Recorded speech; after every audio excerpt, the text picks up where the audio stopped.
Welcome in to the Rockies Insider. I'm your host, Patrick Lyons, breaking down the news of Major League Baseball and the latest comings and goings for those Colorado Rockies. Roki Sasaki, of course, being the number one story in Major League Baseball. The Los Angeles Dodgers, of course, at the center of everything going down with Sasaki's signing, the Nolan Arenado trade rumors. So much to get to on today's show. But let's start with the big news in baseball. Harold Castro signs a minor league deal with the Kansas City Royals. The former Rockies second baseman spent 2024 with the Toros de Tijuana of the Mexican League. Now, we're going to talk about Sasaki, but the Rockies, speaking of minor league signings, last week, since my last show, Rockies did make two moves to shore up some of their minor league depth.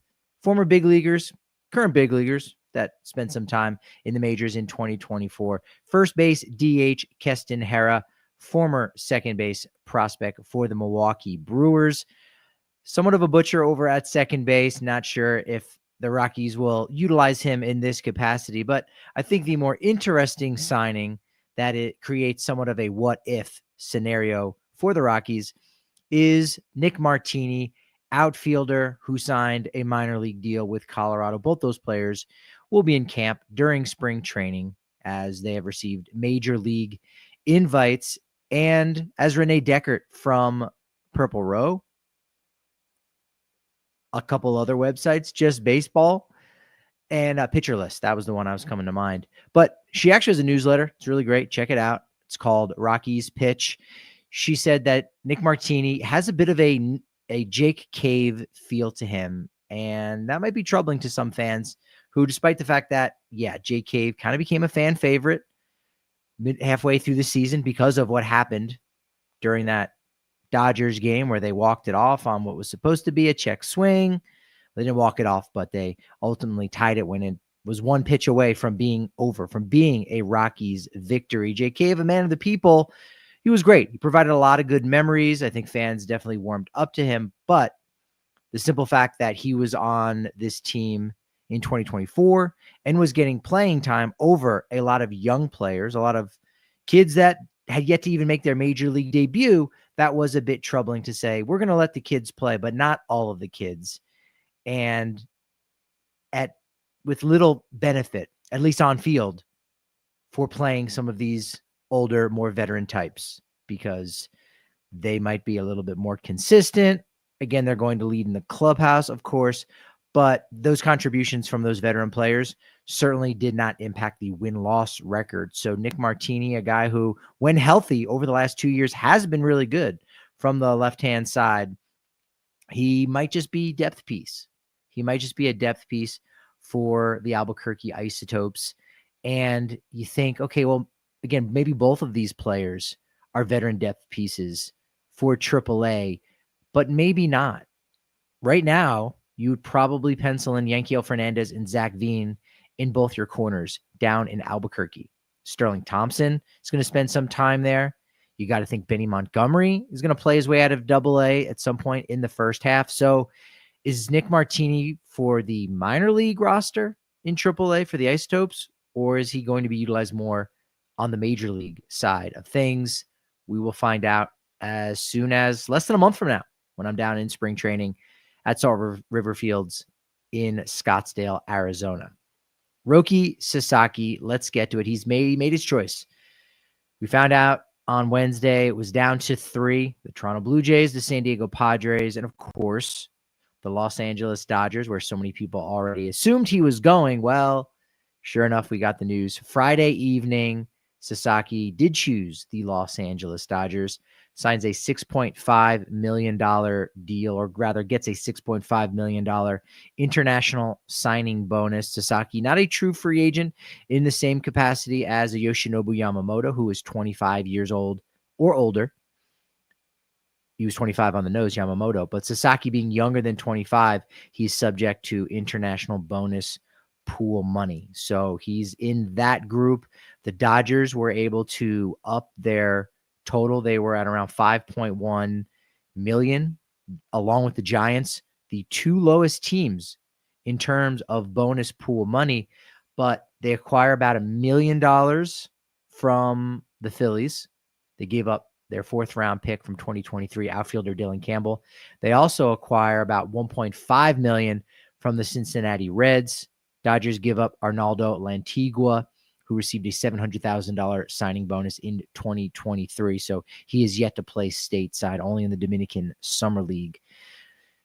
Other than that, really the max bonus pool that any team could have given him was $8 million. And if you're out there, as much as you might hate the Dodgers, would you rather take $8 million with any other team in baseball or $6.5 million with the Los Angeles Dodgers? Now, that is $1.5 million less by signing with the Dodgers here in this instance that Sasaki has chosen.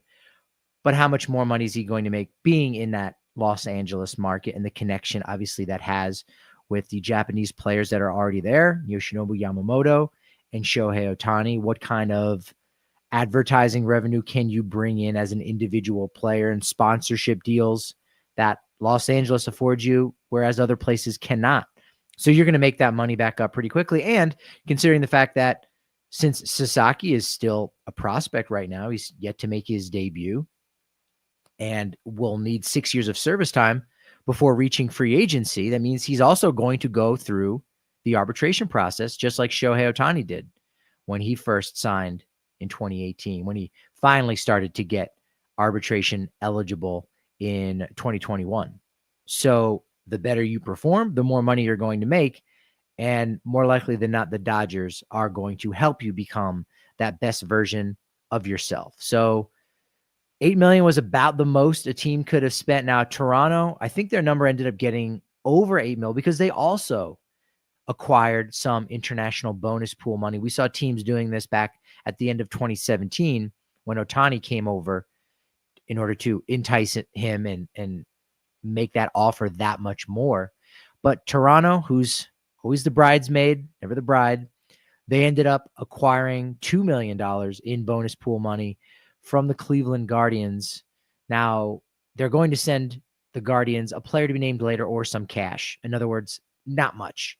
But what they did do in this deal with the Guardians in acquiring $2 million in bonus pool money, which they still have now, they don't need it, but they also acquired Miles Straw, and Straw was due about $13.8 million over the next 2 seasons, and the Guardians ultimately wanted to slash some of that payroll, so they send Straw along with $3.75 million to the Blue Jays in order to take Straw off their hands. And it's kind of a win-win deal for both those teams, even despite the fact that now the Blue Jays don't need that extra money.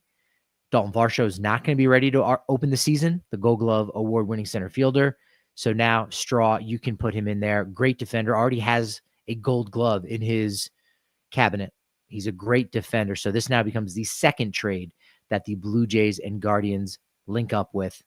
Don't forget last month's Andres Jimenez deal. So the Dodgers get Sasaki for $6.5 million. Sasaki will make league minimum over the next 3+ years. And the Chiba Lotte Marines get a $1.3 million posting fee for Sasaki signing with the Dodgers for $6.5 million. So the Dodgers get Sasaki for $7.8 million, a player who has a 2.10 ERA in just under 400 innings pitched over the last 4 years, a guy who struck out about 33% of hitters that he's faced and has walked a little more than 5%. So that ability to fill up the strike zone but also miss bats is an absolute rarity, and that's why every team in baseball love to have had a pitcher like Sasaki, partially due to the fact that, yes, he was not going to make a lot of money over the next few years. And if you're a cash-strapped team, after 3 years and he starts going into arbitration and he is worth a lot more money, think about how much money Juan Soto was making before he finally reached free agency. It became too rich, really, for the Washington Nationals, who were looking to do somewhat of a rebuild. So you just offload him and still get a crop of prospects in exchange for that guy. So Sasaki, again, this was an opportunity for every team to get better with his signing, and yet only the Dodgers benefit from that. Alden Gonzalez of ESPN thinks that Sasaki may start the season a little bit late in order to limit his overall innings. 120, 140 innings pitch is what a lot of folks are thinking is going to happen. It was ultimately what Yamamoto would have done had he not gone on the IL for a while. It's also easier to start on time than to, or rather, it's easier to start late and then have a normal season after that than to begin your season in Tokyo, perhaps during the Tokyo series in March, pitch all throughout April, and then shut it down maybe in the middle of the season in order to curtail those innings to keep you on that 120 to 140 innings pace.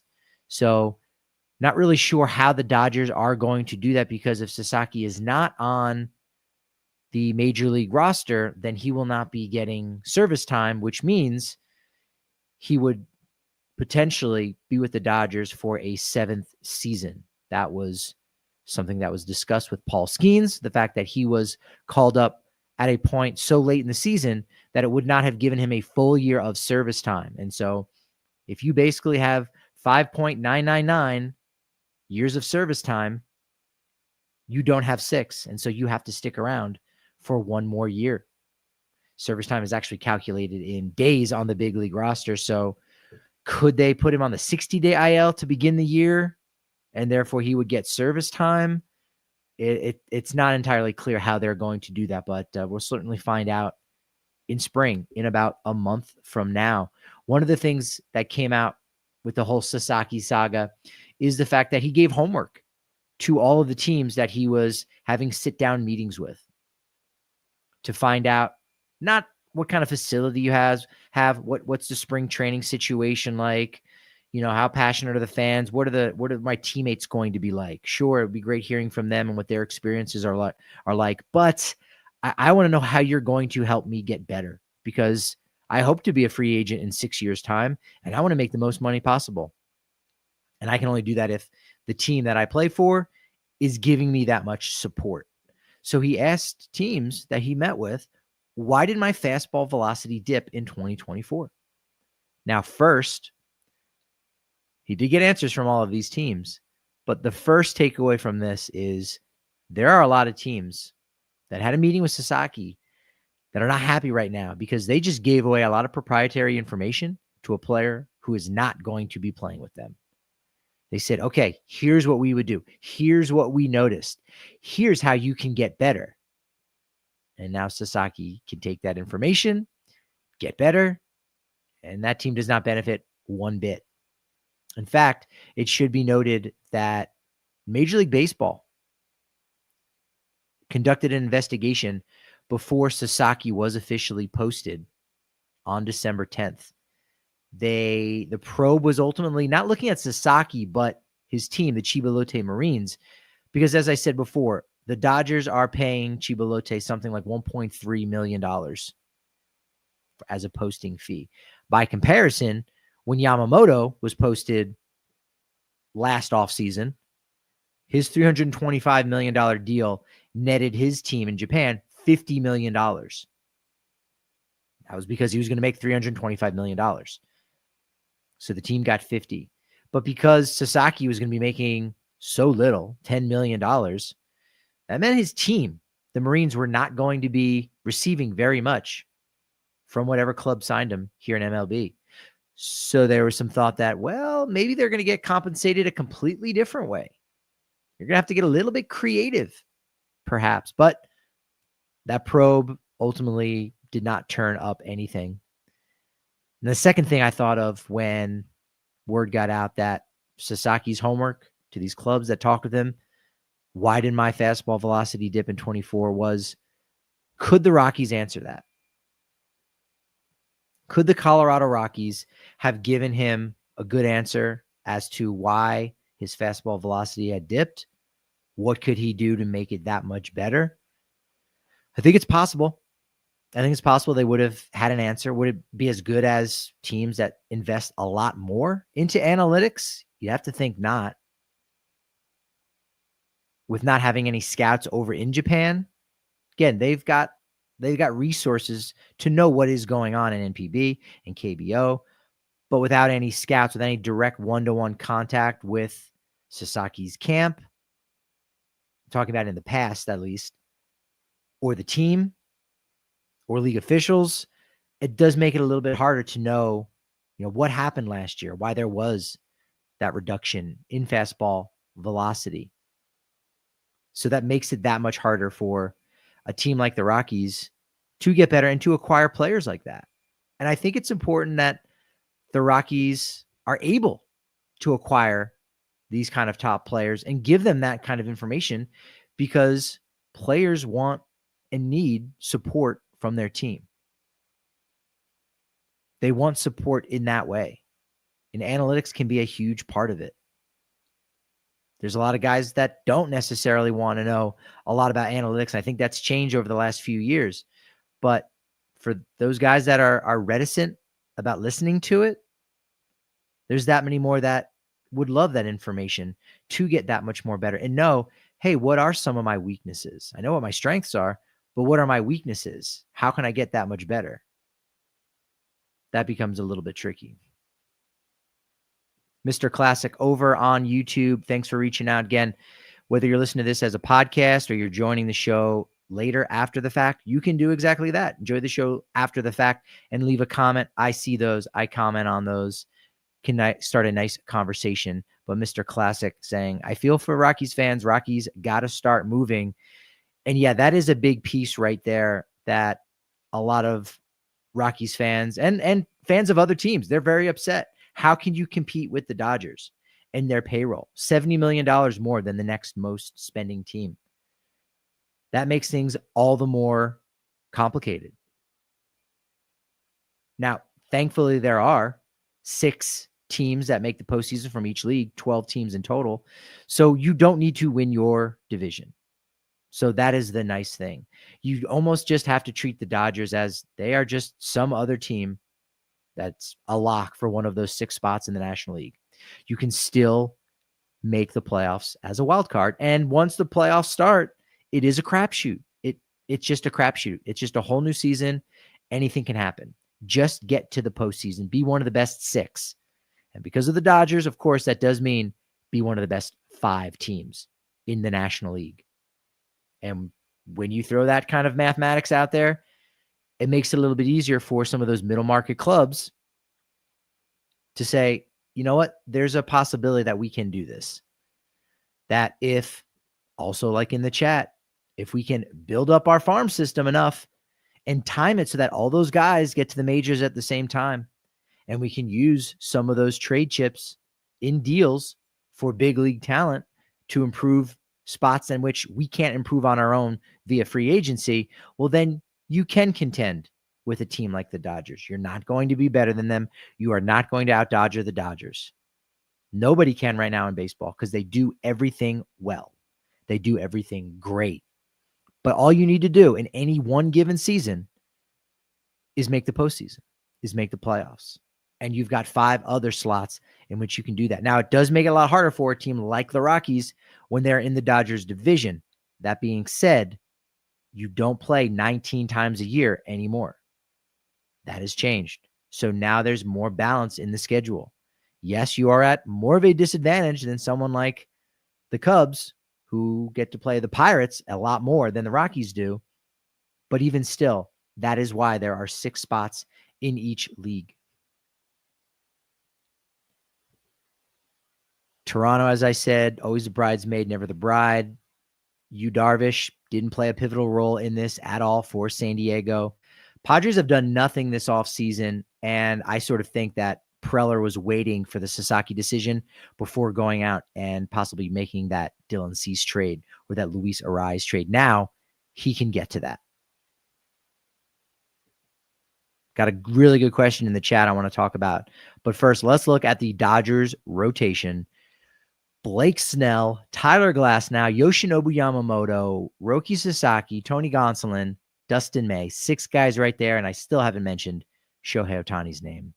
I found it very funny that after the Sasaki deal, the next morning, there was an article on MLB.com that was basically saying, this doesn't mean the Dodgers are guaranteed to win the World Series, so calm down. It's not a big deal.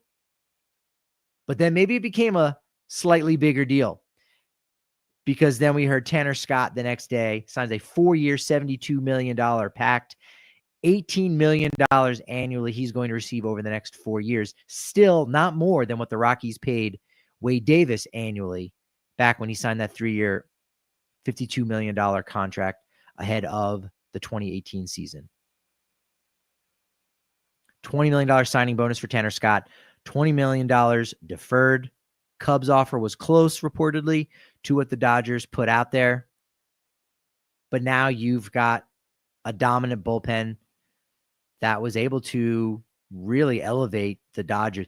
The Dodgers bullpen was so good that it provided the workload of another starting pitcher. In the chat, how much better is the Dodgers bullpen this upcoming season over last year? It's a good amount better. I wouldn't say a ton better. It's certainly a lot more notable with a guy like Tanner Scott, the best relief pitcher on the market. So Dodgers signed him. They signed the best international free agent on the market, the only one that's going to make an immediate impact in the majors. All the other guys are 16, 17 years old. They signed a top outfielder in Teoscar Hernandez. Yep, they brought him back. The top left-handed starting pitcher in Blake Snell. All those guys right after the Dodgers win the World Series. Incredible. Incredible. So the Dodgers get Tanner Scott. Cubs do not. They now move their attention to Carlos Estevez, and I think all of baseball moves their attention over to the free agent relievers, the free agent closers that are now on the market. Estevez probably being at the front of that group. But you also got Kirby Yates, Kenley Jansen, David Robertson. Paul Sewald, is he going to get a closer role? Maybe not right away. Maybe if someone goes down, he'll be a solid backup option after having a rough 2024. Kyle Finnegan's also out there. AJ Minter, not out there. The left-handed reliever gets 2 years, $22 million with the Mets. Mets lost 5 relievers in free agency this past offseason. We talked about Wade Davis and Rockies free agent relief pitchers. That $11 million value for AJ Minter is more than any reliever not named Wade Davis has ever received. I want to wrap up this section talking about the Dodgers and Roki Sasaki by addressing the deferrals, because it's something that is still relatively new. It's been used. It's been going on for a while. I mean, Bobby Bonilla, July 1st, Bobby Bonilla Day, that's a deferral. So it's been going on since the 1990s, but it's definitely being utilized a lot more now, and I think people are still struggling to understand it. Dodgers and any other team that handles with deferrals, they're able to do that. It's part of the collective bargaining agreement. There's no restrictions on how much money can be deferred. Like when you look at Shohei Ohtani's deal from last offseason, because the value of the dollar decreases over time, the contract has a present-day value of $460 million. So while Ohtani is going to receive a series of checks that will end up adding up to be $700 million, it's only going to cost LA $460 million. And they're not going to kick that can down the road. The checks that go out to Ohtani get kicked down the road, but those payments go into escrow in order to increase in value for the Dodgers to then pay Ohtani in 10 years' time. It's true of all of these deals with over $1 billion in deferred money. I saw somewhere that, as one writer put it, the $68 million in deferred contracts they have in the year 2040 is obviously not going to be as much as it is today. That might be the sunk cost of one bad contract right now.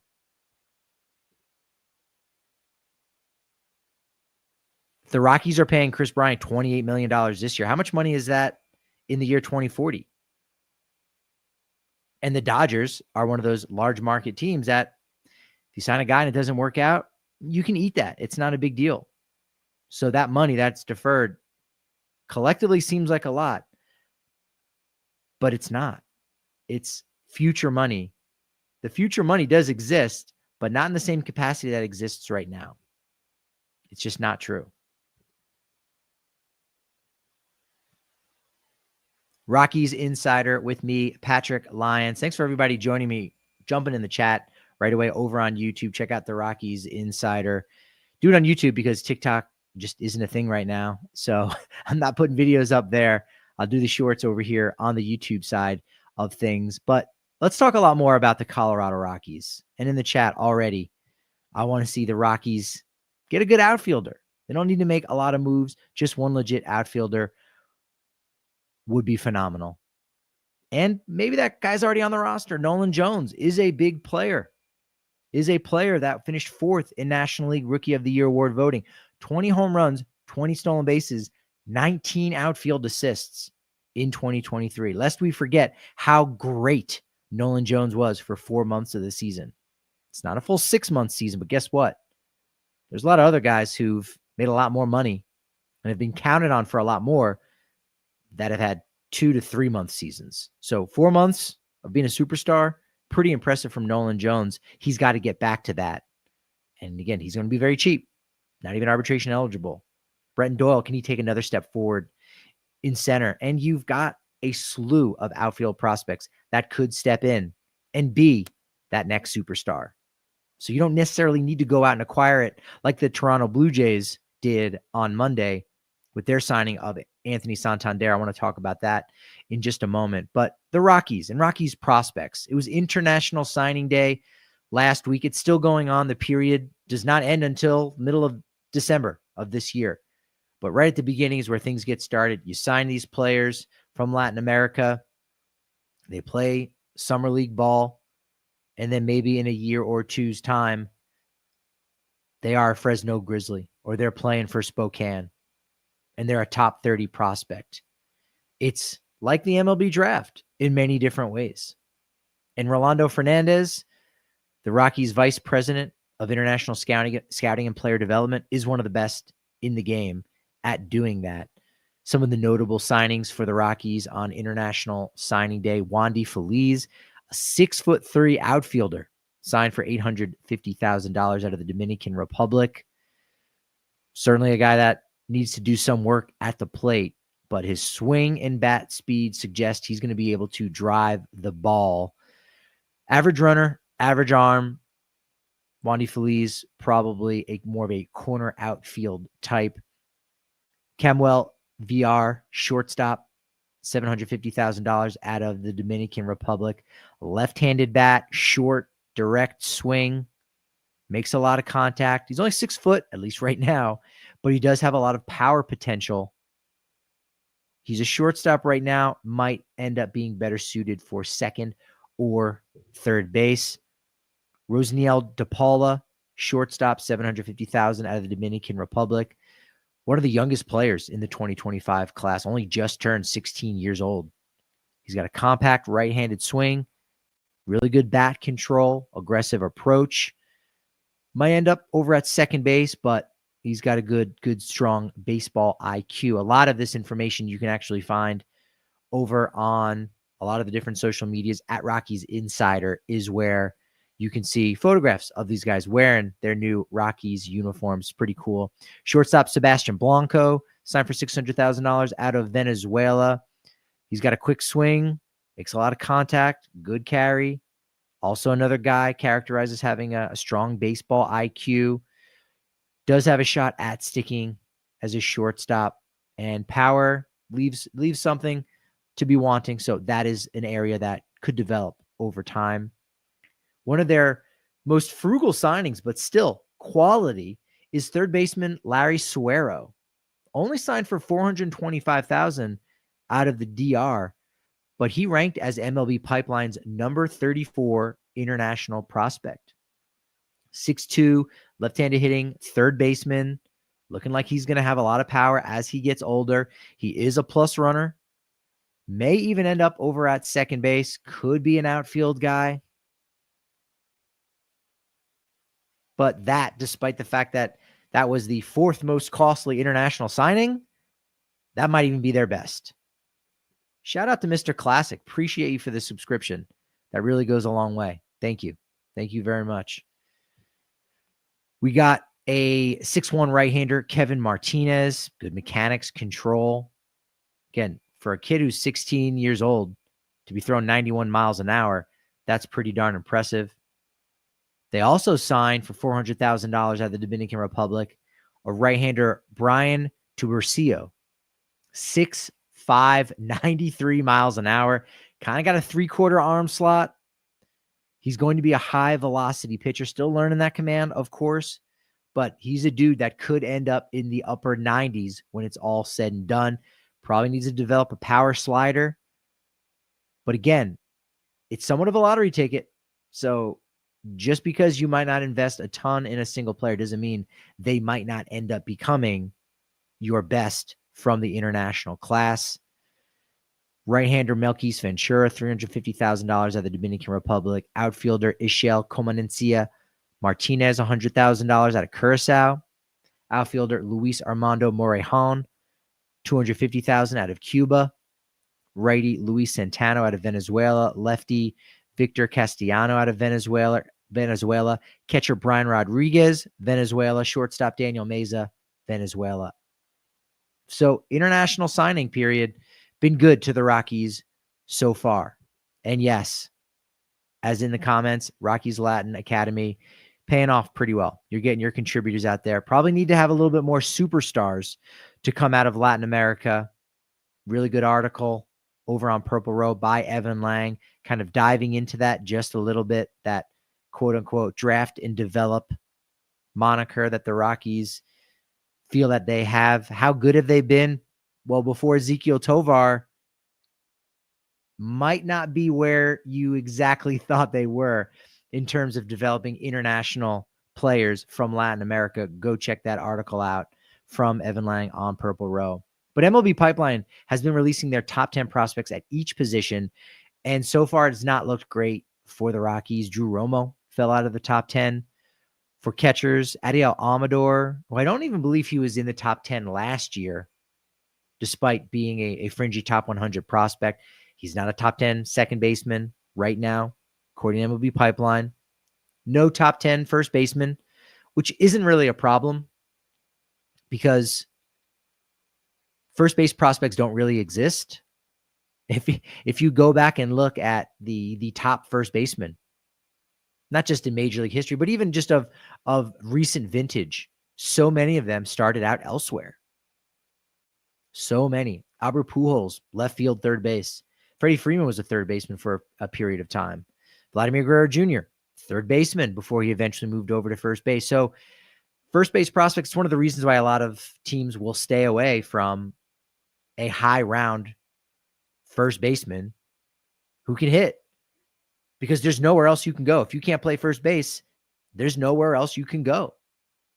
So first base should be the last stop for a lot of guys. So you need a position before that. So it's not a big deal that the Rockies don't have anybody that's a top 10 first baseman. In fact, I decided to go back and look at the class of 2021. And you tell me, of these top 10, really became a really good first baseman. Number 1 was Andrew Vaughn. He's been okay. Number 2, Tristan Casas. Great in 2023. We'll see what happens. He was injured for all of last year, so he was all right. Aaron Sabato of the Twins. Probably not. Seth Beer of the Diamondbacks. No. Lewin Davis of the Marlins. No. Michael Toglia. Okay. Starting to finally come around after 2024. Bobby Bradley of Cleveland. No. Nick Prado contributed last year for the Royals in the majors. Pavin Smith contributed with the D-backs, but certainly not one of those all-star caliber players. Mason Martin, Pirates.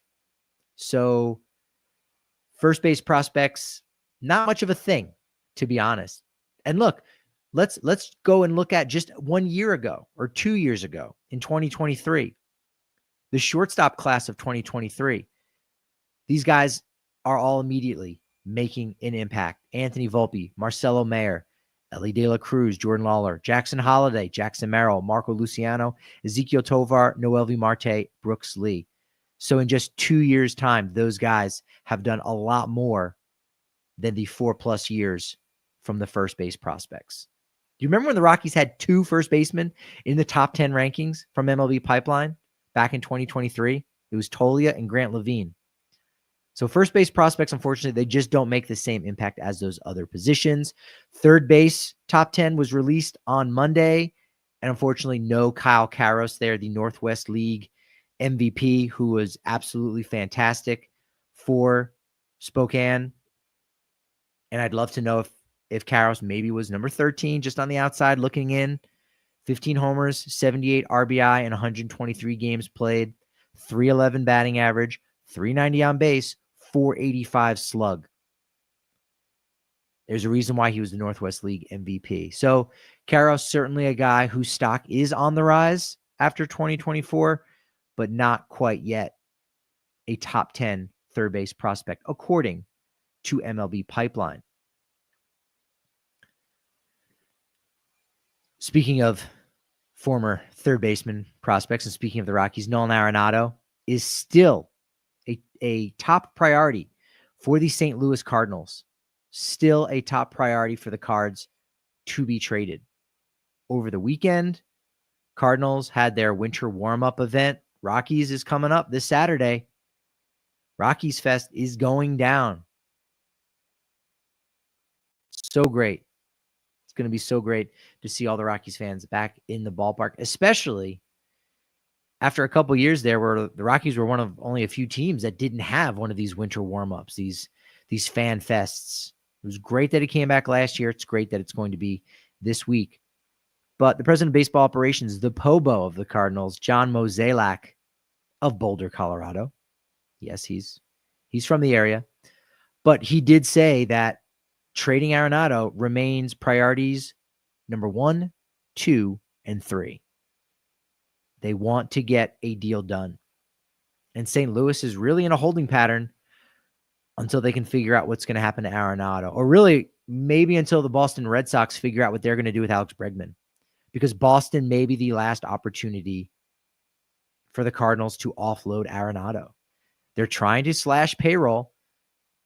And you can do that by trading 3 players, Eric Fedde, Ryan Helsley, and Steven Matz. Or you make one trade. You offload Nolan Arenado and his contract. Maybe you pay it a little bit down.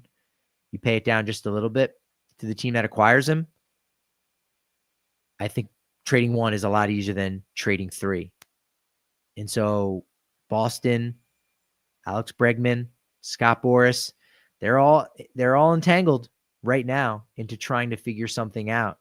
The chances of Arenado getting traded is the flip of a coin, as it was said over the weekend.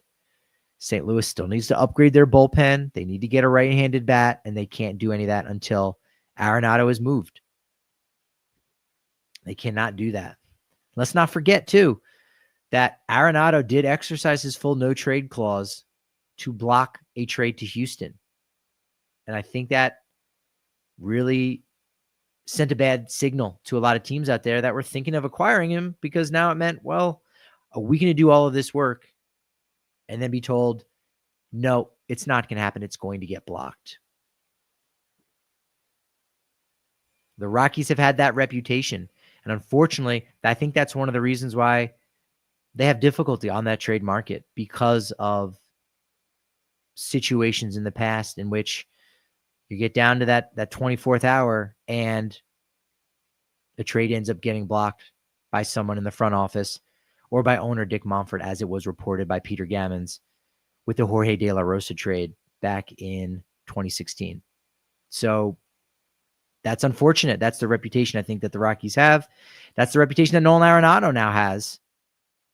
His teams don't want to put in that kind of work to acquire a player if he's not going to want to come to your town. Katie Wu of The Athletic saying that the Yankees inquired about Arenado in December. The Cardinals are ultimately unwilling to eat a large portion of the remaining money that's left over these next 3 years at $74 million. $10 million, of course, is getting paid by Colorado. So now you're talking 3 years, $64 million. Again, you can get a Gold Glove, All-Star caliber, MVP caliber third baseman for the next 3 years at about $20 million, a little bit less than that. They've got to figure something out. Cardinals are running out of options, and Boston might be the best spot. Chris Cotillo and Sean McAdam of MassLive.com actually said at the beginning of this month that Boston is, quote, a preferred destination, if not the preferred destination for Arenado. So Alex Bregman, Nolan Arenado, their markets are tied together. If you don't get one, you may have to get the other. And if Boston ends up getting Alex Bregman, Arenado may be stuck in St. Louis. If you want to see Arenado win a ring, or if you want to see Arenado and Trevor Story reunite, then you should be waking up every day hoping to see that Alex Bregman signed with the Blue Jays, let's say, or a team like the Detroit Tigers who have shown some interest in Bregman. You're hoping for that, which means Boston would then have to pivot to Nolan Arenado. Not at all. As I said earlier, Anthony Santander agrees to a 5-year pact with the Toronto Blue Jays. 5 years worth, a reported $92.5 million. 18.5 average annual value seems pretty low in my estimation. Under 20 mil for a guy coming off a 44 homer season. Yeah, he might be more destined to be a DH type, but with a bat like that, that's somewhat of a bargain. That's a good, solid pickup for the Blue Jays. Santander also has an opt-out following year 3, following the 2027 season. Toronto can then void the opt-out by essentially opting in and picking up an option for 2030 worth $15 million. Starting to see a lot more of those opt-out options where, hey, you know what? If I push this button here, the ejector seat to leave, you know what? You can block me from doing that if you just tack on some more money on the end of this deal. It's been effective. It's been a very effective strategy. $13.5 million signing bonus for Santander. There are deferrals, at least $35 million. Again, deferrals are a part of the game now, a lot more so going forward for these teams signing big-time free agents. Toronto gets that middle-of-the-order slugger that they've missed since Teoscar Hernandez was traded to Seattle following the 2022 campaign. Toronto is also kicking the tires on Max Scherzer. How about that for a big name? That's going to prop your window of contention open just a little bit longer with a guy like Mad Max, adding him to your rotation. I said it before, he strikes me as the Roger Clemens type where you might not actually see him on the mound until late May, maybe even early June, to shorten his season, to lessen that season. In the chat, Nolan, Trevor, okay, that's your left side of the infield. And then how about B-Rod over at second base? That would be wild. I'd be curious to know how many games they all played together, because it seemed like it was supposed to be that was supposed to be the infield. That was supposed to be the infield with, you could say McMahon over at first base. After the 2018 season, you brought in Daniel Murphy instead of re-signing DJ LeMahieu. Because if you had signed LeMahieu to play second, McMahon could have played first. And you would have had Story at short. You would have had Arenado at third. And you could have possibly followed through on a Brendan Rodgers for JT Realmuto trade with the Marlins following the 2018 season. So that didn't happen. Unfortunate domino effect. So you got a little bit of play out of Rodgers, Story, and Arenado as a trio in 2019, a decent amount in 2020, and then after that, Arenado departed. So I'd have to go back and I don't know where I would set the line at how many games those three actually play together in the same infield. Could be as low as 20. Is that possible? I'm probably undercounting that 2020 season. Mr. Classic in the chat. It's going to be interesting to see all those young guys on the Rockies and see what they do in 2025. This is a bridge year. This could be a huge year for the Rockies, just like 2016 was a huge year for the Rockies, getting out of the funk of 2015 and really a 4-year run where they averaged about 95 losses and were arguably the worst team in baseball for 4 years. The Cubs had lost more. The Astros, I'm pretty sure, did lose more, but they were actually losing with a purpose. They were tanking, right? They didn't think by any stretch of the imagination were they actually going to be around 500 or be good. Whereas the Rockies did, and they ended up being just as bad. But they got out of 2015. They took major steps forward in 2016 with that young roster of Trevor Story, Nolan Arenado. You finally got the debut of Herman Marquez after you had just acquired him that offseason from Tampa Bay. So you had a lot of really good things going for you. You had momentum rolling into the next year. And what happened that next year in 2017? They made the playoffs. They made the playoffs for the first time since 2009. And then you went back again in 2018. So, of course, 17 and 18 don't happen unless that big step forward in 2016. So if the Rockies are going to get back to the postseason like they think they could in 2026 or 2027, you have to take major steps forward in 2025. And it's not just about winning more games. Because I think if you played a lot more veterans, a lot more frequently, you could probably have a 10-win turnaround. You could. You could probably go 71 and 91. But do you feel that much better about 2026? Are you positioned to win more games in 2026 just because you won 10 games with a bunch of veterans that aren't going to be around the next season? Absolutely not. It has to be done with these young players. It has to be done with these young players stepping forward and contributing, and they have to be the reason, if not maybe even the only reason, for a 10-win turnaround. You can't get contributions from other folks. Like, if Senzatella and Marquez come back and they're really good, not great, but really good. Well, Marquez is a free agent after this year. So where are you going to get those, let's say, 12 wins in 2026? Because it's not going to be from him if he goes elsewhere, if he has a really good year and teams are willing to pony up and pay him. If Senzatella is pretty solid, well, that's good. He's going to be around again for 2026. So that has some value. It's not going to help you in 2027 when he's a free agent. So you need contributions from those young players. That is absolutely critical. So it's not even just that you win at least 10 more games than last year. It's how you win those 10 more games. The how is incredibly important. You got to play these young players. You've got to continue. And it has to be more than just the current young players. That's the thing. We know what Doyle can do. You hope it's a little bit more. You know what Tovar can do. You hope it's a little bit more. The young guys, letting the young guys play is about the unknowns. Those are the guys that need the playing time, the unknowns. It's not to discredit the fact that Doyle and Tovar are now out there in just their third full season. I don't want to take points off for that for the Rockies, from the Rockies' perspective. But those are two guys. You need more than that. You need more young players to step up. And the only way they can do that is with those opportunities.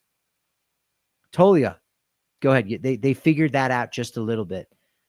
That's worth some credit if you continue to let Tolia play over at first base. But Tovar and Doyle, we can't be in this same spot a year from now and say, well, they let the young guys play. Look at what Doyle, Tovar, and Tolia did. We saw what they could do in 2024. They weren't really the question. The question were all the other spots on the diamond and in the rotation and in the bullpen. Those are the questions that need answers, that need solutions. And they think they've got it. The Rockies do think they have it with all of these young players. Except you have to let them play. You have to let them play. Or else it doesn't become the answer. The math isn't mathing. It's like you got a great calculator to do it. And so the potential's there. But then you take out the pencil, you tap it to the end of your tongue, you dab it, and then you start writing. Let me try to do this in my head. You can't do it that way. You got to let the young guys play. Before I get out of here, I'll take one more question from the chat. Is Drew Romo the catcher of the future? I don't know. But what I do know is that it has to be either Romo or Goodman. It feels like it has to be either one of those two players, or else you have the same problem again and again and again. Check out Gavin McNeese. Just popped up on the scene. New writer for Blake Street Banner, writing about the evolution of Rockies catchers from the greatest to ever do it, Chris Iannetta, Yorvi Torrealba. I think Elias Diaz is in there. Tony Walters for a period of time, at least as far as heartwarming memories. But those guys were successful and yet couldn't really break through and elevate the position as much as maybe was expected at the time. Diaz, still the only catcher to make an all-star team for the Rockies, ended up being the MVP there in Seattle in 2023. But Drew Romo was drafted to be that catcher of the future in the supplemental first round back in 2020, in a year in which it was a huge year for college pitchers. And the Rockies selected 2 high school players in their first 2 picks. And they got 2 college pitchers, Sam Weatherly also. But in addition to Chris McMahon. But they've invested a lot in Romo to be their catcher of the future. And so now you have to allow him to grow at the major league level. And yeah, okay, that might hurt you now, and that might hurt the odds of a 10-win turnaround, but the how is what's important. The how is almost more important than what. What happened? You won 5 more games? That's it? But how they did it is the impressive part. How they ended up winning that much more, well, it was all these young guys that contributed. It was all of these young guys that got a little bit better, that got more than just their first taste in the majors. If that's how they win 5 more games, again, that's a letdown. If 10's the magic number, 5 is a letdown, but you feel better about those young players. That's what the 2023 season was like. To a man, everyone that covered the team. Not very many, but those that were in the press corps, that were at the ballpark, every series, covering this team, talking with the players in the locker room, despite the fact that the Rockies had lost 103 games. They lost 100 games for the first time in franchise history. Despite that fact, in 2023, things felt a lot better than in 2022, where guys were just playing out the string. They were veteran players getting opportunities, but the future did not look any more clear. It didn't look any more hopeful. But in 2023, you had Doyle, you had Tovar, you had glimpses from other players. And despite the fact that you lost more games than in 2022, 2023 was a lot more uplifting. And 2025 can be that. Even if you only win, say, 5 more games, it can be that much more uplifting because of how you made that improvement. At Rockies Insider, at Patrick D. Lyons MLB, or at Patrick D. Lyons anywhere on the social medias. Thank you so much for joining me. Believe it or not, this is not my only show of the day. If you're still around, on Monday night, 6:30 Mountain Time, got a whole conversation with my good buddy Manny Randhawa talking about the Baseball Hall of Fame. The announcement is coming on Tuesday.